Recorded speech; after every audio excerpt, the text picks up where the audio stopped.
राधे राधे। जय श्री कृष्णा। नमस्कार। अनुपमा भक्ति चैनल में आपका स्वागत है। दोस्तों, हम अभी जगन्नाथ भगवान के बारे में बातें कर रहे हैं। जगन्नाथ भगवान की अभी रथ यात्रा स्टार्ट होने वाली है। अभी तो वो बीमार चल रहे हैं, एकांतवास में गए हुए हैं। जगन्नाथ भगवान की कई लीलाएं हैं। अपने भक्तों के साथ अनेकों लीलाएं की हैं। उन्हीं में से एक लीला है चोरी की। जगन्नाथ भगवान चोरी की लीला इसलिए करते थे क्योंकि उन्हें भक्तों के साथ शरारत करना, प्रेम प्रदर्शन करना अच्छा लगता था। वो जो भक्त बिल्कुल उन पे आश्रित है, जो अपना सब कुछ उन्हीं को मान लिया है, उसके साथ वो आम इंसान की तरह व्यवहार करते। उनको खुश रखने के लिए उनके साथ एक आम मनुष्य जैसे आपस में व्यवहार रखते हैं ना, वैसे भगवान उनके साथ करते हैं।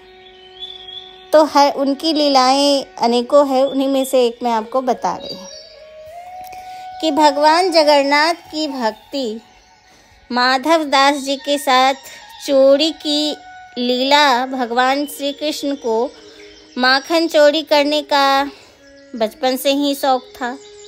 माधव दास जी रोज समुद्र के किनारे घूमने जाते थे। माधव जी का जगन्नाथ के साथ मित्र का भाव था। वे उन्हें सब कुछ मानते थे। अपनी पत्नी के गुजर जाने के बाद वो भगवान जगन्नाथ को ही सब कुछ मांगते थे। रोज उनके पास जाते थे, उनके हाल चाल लेते थे। तो भगवान भी उनके साथ एक मित्र सखा का अपना संबंध बना रखे थे। तो उन्होंने दोस्त समझते थे, इसीलिए प्रभु रोज दोस्त बनकर प्रकट हो जाते थे। एक दिन भगवान कृष्ण आए तो माधव जी ने देखा भगवान बहुत उदास है। पूछा, क्या हुआ, इतने उदास क्यों हो? भगवान कुछ नहीं बोले। कुछ नहीं। माधव जी फिर बोले, अरे बताओ क्या बात है? मित्र भगवान जगन्नाथ जी कहते हैं, एक बात है, जब से वृंदावन छोड़कर जगन्नाथपुरी आया हूँ, चोरी करने को नहीं मिली है। माधव जी बोले, बचपन की बात छोड़ो। भगवान जगन्नाथ जी कहते हैं, आदत लगी है, उसका क्या करे? तो माधव दास जी कहते हैं, आदत लगी है तो कर लो चोरी। तो भगवान ने कहा, कैसे करे? कोई मित्र नहीं है। यहाँ वृंदावन में तो कई मित्र थे, उनके साथ चोरी करने के लिए हम माखन चुराते थे। यहाँ तो तुम्हारे सिवा कोई और है ही नहीं। भगवान जगन्नाथ फिर बोले, चलो। माधव दास तुम्ही से पूछते हुए कहते हैं कि चलो, तुम मेरे साथ चोरी करने चलोगे? माधव दास जी बोले, चोरी करने आती ही नहीं है, हमें तो बस भजन करना आता है। प्रभु बोले, उसमें क्या है, मैं सिखा दूंगा चोरी करने तुम्हें, बस तेजी रखनी है। तब माधव दास जी ने कहा, तुम्हें मित्र बनाया है तो चोरी भी कर लेंगे, पर यह बताओ चलना कहाँ है? जगन्नाथ भगवान कहते हैं, यहाँ के राजा के बगीचे में सुंदर कटहल के फल लगे हैं और वह भेजते ही नहीं हैं। चोरी करके लेने। माधव दास जी कहते हैं, चोरी करने की क्या आवश्यकता है? राजा तो हमारे शिष्य हैं, हम मांग के ले आएंगे। भगवान कहते हैं, नहीं, ऐसे मज़ा नहीं आएगा। दोनों ही राजा के बगीचे पहुँचते हैं और भगवान माधव दास से कहते, धीरे धीरे बोलना। माधव दास को तो कोई अभ्यास चोरी का था ही नहीं।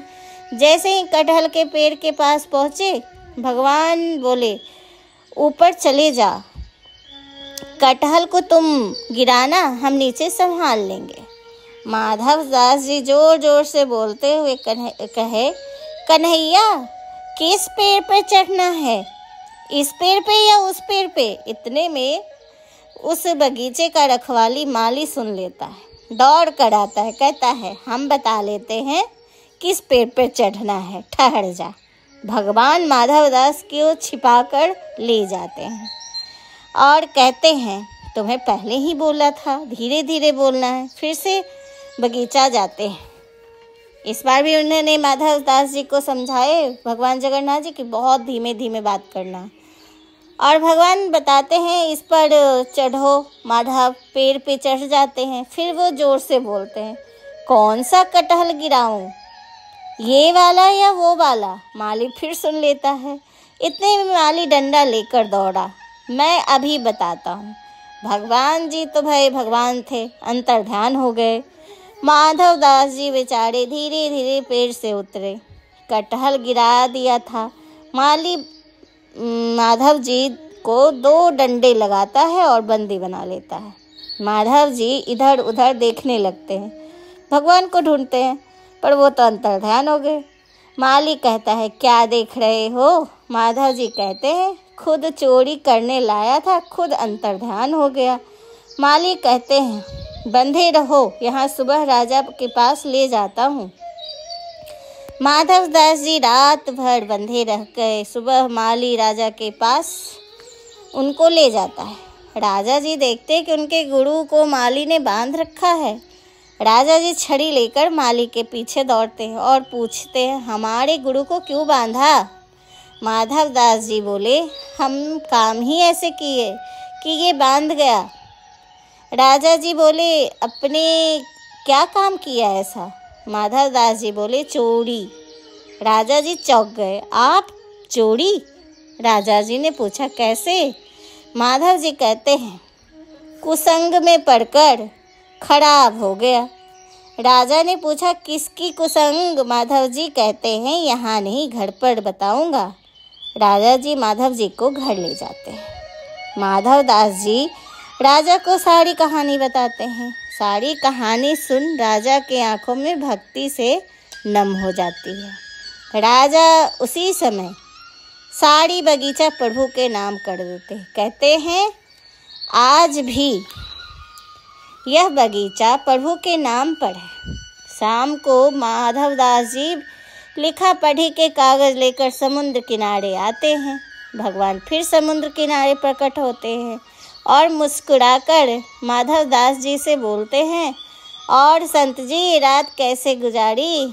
हमने तो तुम्हें पहले ही कहे थे धीरे धीरे बोलो, तुम माने ही नहीं। हम तो ठीक हैं। माधव जी बोलते हैं हम तो पीटे रात भर, बंधे भी रहे, पर आप तो अंतर ध्यान हो गए और कुछ भी मिला एक भी कटहल नहीं। पर माधवदास जी प्रभु से बोले हमें देखिए पूरा बगीचा ही तुम्हारे नाम करवा लाए। तो दोस्तों माधवदास जी बहुत भक्त थे, बहुत बड़े भक्त थे। सखा का था, वो सब कुछ भगवान को ही मानते थे। ये चोरी का बगीचा उनके नाम करने का ये भी था कि वो इधर उधर से केले के पत्तों से उन्होंने माला बनाकर और जगन्नाथ भगवान को चढ़ाने के लिए पुजारी के पास गए। तो पुजारी ने उन्हें भगा दिया क्योंकि ऐसे ही कोई भी माला भगवान को अर्पित नहीं कर सकते थे। तो इस पे शाम जब भी होती थी तो जगन्नाथ भगवान को अच्छे से सजाया जाता है क्योंकि वो वृंदावन जाते हैं। पर जब वो मुख्य पुजारी जब उनको फूलों की माला पहना रहा था तो वो माला टूट के गिर जा रहा था। बार बार वो कर रहे थे, बार बार ऐसा होता था। तो उन लोगों ने सोचा कि हम उपवास रखेंगे और सपने में भगवान आके हमें दर्शन दे के बताइए कारण कि ऐसा क्यों हो रहा है। तो उन जो मुख्य पुजारी थे मंदिर के वो उपवास रखे। तो भगवान रात में सपने में उनको बताया कि एक मेरा मित्र है, मेरा भक्त है, उसका दिल तुमने दुखाया। तुमने वो फूलों वाला हार जो उसने बड़े प्रेम से लाया था उसे तुमने वापस कर दिया। इसलिए मैं कोई भी फूल कैसे ग्रहण कर सकता हूँ, ना ही मैं भोग ग्रहण कर सकती हूँ क्योंकि वो रो रहा है और भूखा है। तो फिर सुबह होते ही सब पुजारी लोग उनके पास गए, अपने भूल की क्षमा मांगे और वो माला भगवान को अर्पित किए। तो उसके पीछे की भी यही है कहानी कि भगवान ने ये लीला इसलिए रची थी कि ताकि उनको इधर उधर फूलों के लिए भटकना ना पड़े और ना अपमान सहना पड़े। भगवान तो प्रेम के बस में हैं। जब भी जैसे भी ही वो इस तरह की लीलाएं करते ही हैं, वो खुद नहीं आते हैं, लेकिन ऐसी लीला करते हैं जिससे कि भक्त का दुख ना हो।